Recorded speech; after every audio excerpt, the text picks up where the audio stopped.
to the rinse. I don't let it sit very long, but you have to let it sit just a little while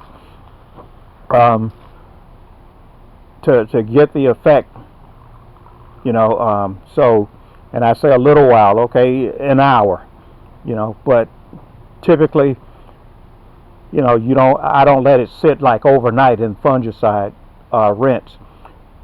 And again, I pour that out and I don't rinse it on that last time that I've used that water.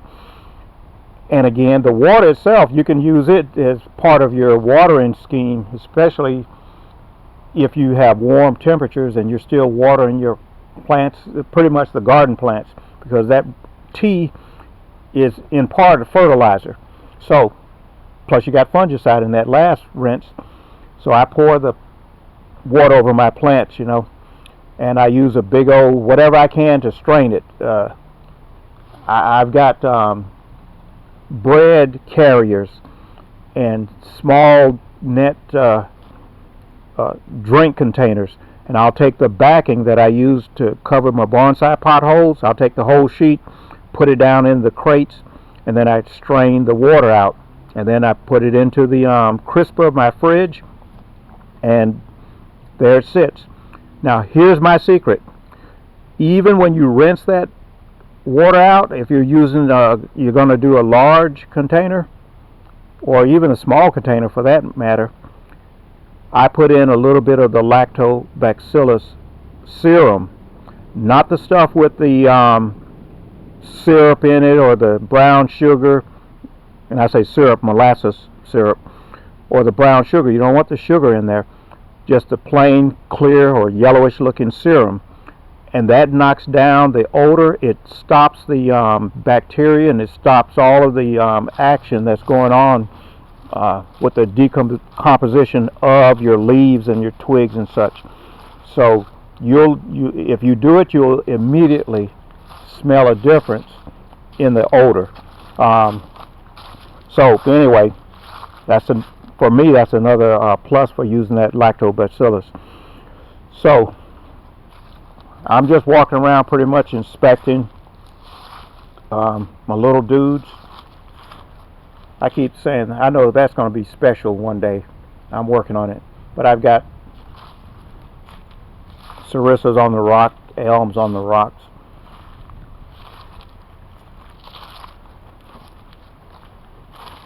That's sarissa.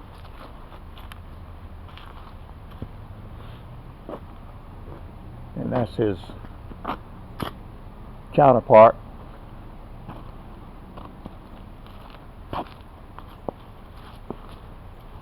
And this is my ligustrum. I just took that out of his growing can and got it ready to start coming back for the spring. And I've been working on this for probably 6-7 years now, just letting it grow and such.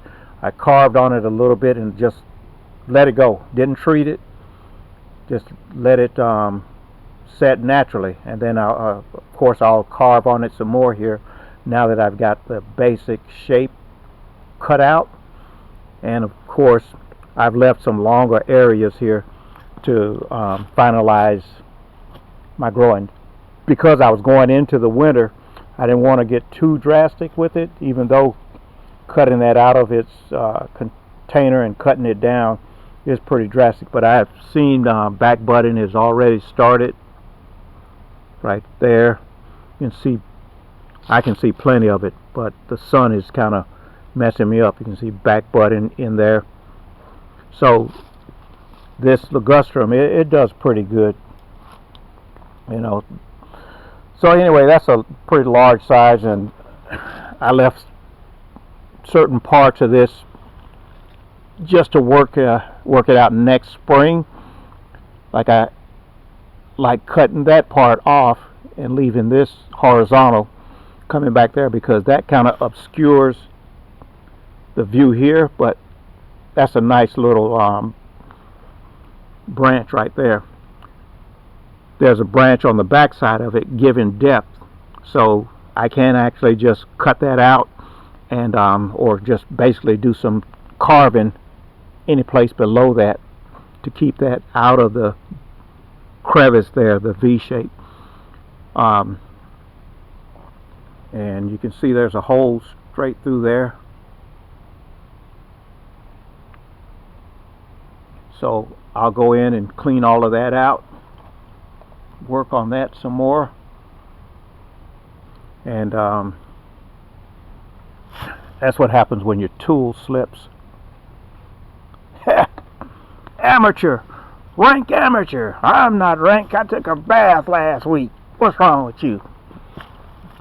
Well, excuse me.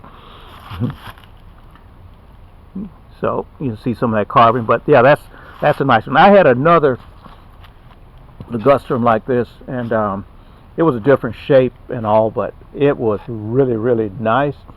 Plus, it was challenging because it was more of a cascading or angular deal, and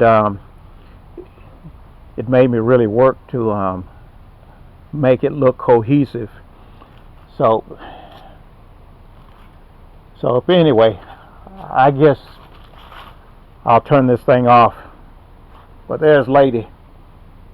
See that lady sitting on the rock, just reaching out. She wants you. She wants you.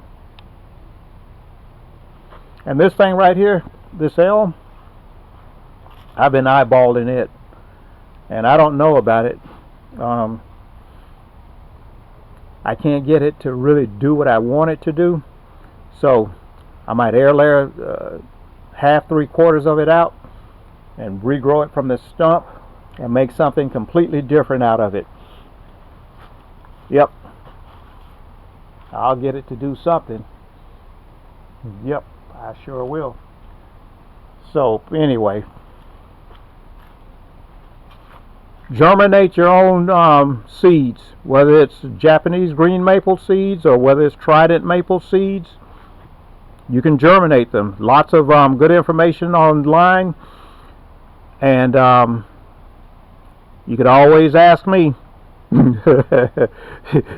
Yeah, call me up. You got my number?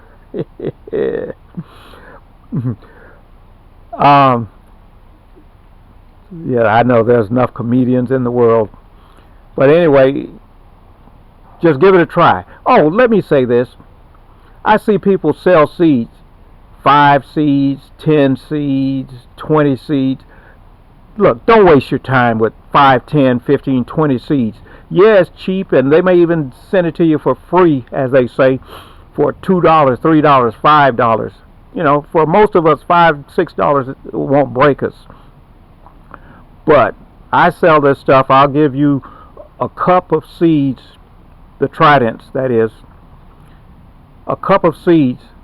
If they're soaked, you'll get at least guaranteed 300 seeds, okay, for 20 bucks. If they're unsoaked, you guarantee to get 600. And that one I actually put in another 1/3 cup of seeds. Why?